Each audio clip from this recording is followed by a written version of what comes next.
አፋሬ በሚመለከት በአፋር ብሔራዊ ክልላዊ መንግስት ከየካቲት 3 እስከ 5 ድረስ በአፋር ባህላዊ ህግ መድዓ ወይም አፋሬ ዙሪያ በአፋር ክልል ዋና ከተማ ሰመራ ላይ ታላቁ ህዝባዊ ኮንፈረንስ ለማካሄድ ዝግጅቱን ጨርሰን እንገኛለን። የዚሁ ኮንፈረንስ ሁለቱም መንግስታት ኢትዮጵያና ጅቡቲ መንግስታት ዝግጁነት ሁለቱም መንግስት ኮንፈረንሱን በጋራ ለማስኬድ ዝግጅቱ ጨርሰን እንገኛለን ማለት ነው። የዚሁ ኮንፈረንስ ዋናው ዓላማ መድዓ ወይም አፋሬ በጋራና በመደበኛ ሁኔታ የማሳነድ ሂደቱን ጠንስሰን መበጀት እና እንዲሁም በዩኔስኮ ከማይዳሰሱ ቅርሶች ለማስመዝገብ ሂደቶችን ማሳለጥና ከዚህም የዚሁ በዋጋ ከማይተመኑት ሀብት ለቀጣዩ ትውልድ ለማቆየት ነው ዋናው ዓላማ። የዚሁ ኮንፈረንስ ተሳታፊ ደግሞ የአፋር ሱልጣኔት ይሳተፋሉ፣ የጎሳ መሪዎችም ይሳተፋሉ፣ የሀገር ሽማግሌዎችም ይሳተፋሉ፣ የባህላዊ ሊቃኖች ይሳተፋሉ፣ የክልሉ ከፍተኛ አመራሮች እንዲሁም የክልሉ ሁሉም የዞን አመራሮች ይሳተፋሉ። የኢትዮጵያ መንግስት ተወካዮችም ይሳተፋሉ፣ ከጅቡቲም መንግስት ተወካዮችም ይሳተፋሉ። እንዲሁም በኢትዮጵያና በጅቡቲ የሚገኙ ሁሉም ሚዲያ አካላትም ይሳተፋሉ። እንዲሁም የጅቡቲ የባህል ተቋማትም ባህላዊ ሊቃኖችን ይሳተፋሉ ማለት ነው። የአፋር ዲያስፖራ ተወካዮችም ይሳተፋሉ። በዚህ በዋጋ የማይተመኑ ታላቁ የአፋር ባህላዊ ሀብት ለቀጣዩ ትውልድ እንዲተላለፍና እንዲቆይ በዩኔስኮ እንዲመዝገብ በአፋር ባህላዊ ህግ አፋሬ መድዓ በማስመልከት ታላቁ ኮንፈረንስ በሰመራ ዋና ከተማ ላይ እንድትገኙ በጋራ ግብዣውን እና ጥሪውን እናስተላልፋለን ለማለት ፈልጋለሁ። አመሰግናለሁ። የአፋር ባህላዊ ስሜ ሀቢብ መሐመድ ሐሰን ይባላል። በአፋር ብሔራዊ ክልላዊ መንግስት የአፋር ቋንቋ ባህልና ታሪክ ጥናትና ምርምር ኢንስቲትዩት ዋና ዳይሬክተር ነኝ እና ይሄ ኮንፈረንስ መዘጋጀት ያስፈለገበት አንደኛው ምክንያት የአፋር ባህላዊ ስርዓት የፍትህ ስርዓት አፋሬ እና ባህላዊ ህጉ መድዓ በዩኔስኮ ለማስመዝገብ ቅድመ ዝግጅት ስራዎቹ መጀመሪያ ባለፈው ዓመት ጅቡቲ ላይ ተካሂደዋል። የጅቡቲ መንግስት አካሂደዋል። ያው ይሄ የአፋሬ ባህላዊ ህግ የሶስቱ ሀገራት የጋራ ሀብት ነው። የጅቡቲም፣ የኢትዮጵያም፣ የኤርትራም የጋራ ሀብት ነው እና ይሄን የጎረቤት ሀገራት የሚጓዙትን ባህላዊ ሀብት የማይዳሰስ ባህላዊ ሀብት በዩኔስኮ ለማስመዝገብ ታሪካዊ ኮንፈረንስ ለማካሄድ ነው። ይሄ ታሪካዊ ኮንፈረንስ ደግሞ የኢትዮጵያ መንግስትና የጅቡቲ መንግስት በጋራ የሚያዘጋጁት ነው የሚሆኑት። ኦልሬዲ ጅቡቲ ላለው ከ100 በላይ ሰዎች ይሳተፋሉ። 109 ሰው ከጅቡቲ የሚሳተፉት ሚኒስትራትም ጨምሮ ሱልጣናቶችም ጀምሮ ጅቡቲ ውስጥ 2 ሱልጣን አለ። ከአፋር የሚወክል የተጆራ ሱልጣን አለ፣ የጎበዓ ሱልጣን አለ። ሱልጣኖች በተጨማሪ የአጠቃላይ ጎሳ መሪዎቹም ባህላዊ መሪዎቹም የባህል ተቋማትም በሙሉ የሚሳተፉ ይሆናሉ። ጥሪውን በውጭ ጉዳይ ሚኒስትር በኩል ተላልፎላቸዋል እና ይሄ ኮንፈረንስ ሁለቱም ሀገራት በጋራ ለማዘጋጀት ፈልገው ሀብቱ የጋራ ሶስቱም ሀገራት የሚያገናኝና የጋራ ሀብት ስለሆነ ጅቡቲ ባለፈው ብቻውን ስታዘጋጅ ኢትዮጵያ ካላዘጋጀች በስተቀር ብቻውን ዩኔስኮ ማስገባት አትችልም። ሀብቱ የጋራ ስለሆነ ማለት ነው።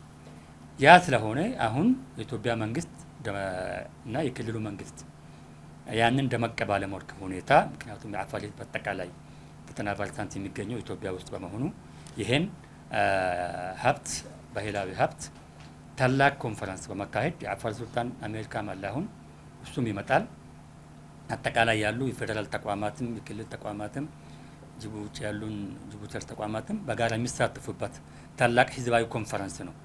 ለቀጣይ ትውልድ ታሪካዊ ሆኖ ውሳኔዎች የሚተላለፉበት ነው የሚሆኑት። አጠቃላይ ይሄ ሀገራዊ ጉዳይ ነው።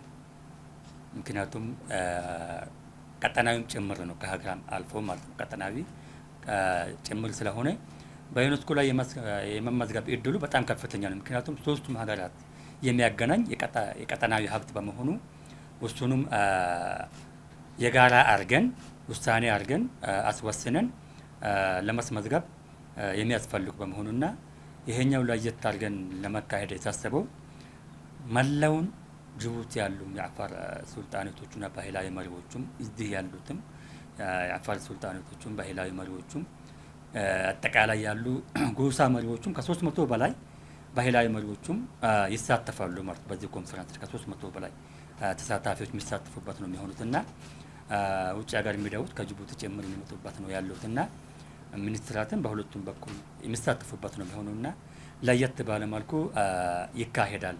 ስለዚህ ቅድም እንደተገለጸው ያው ከፌብሩዋሪ 10 እስከ 12 ነው።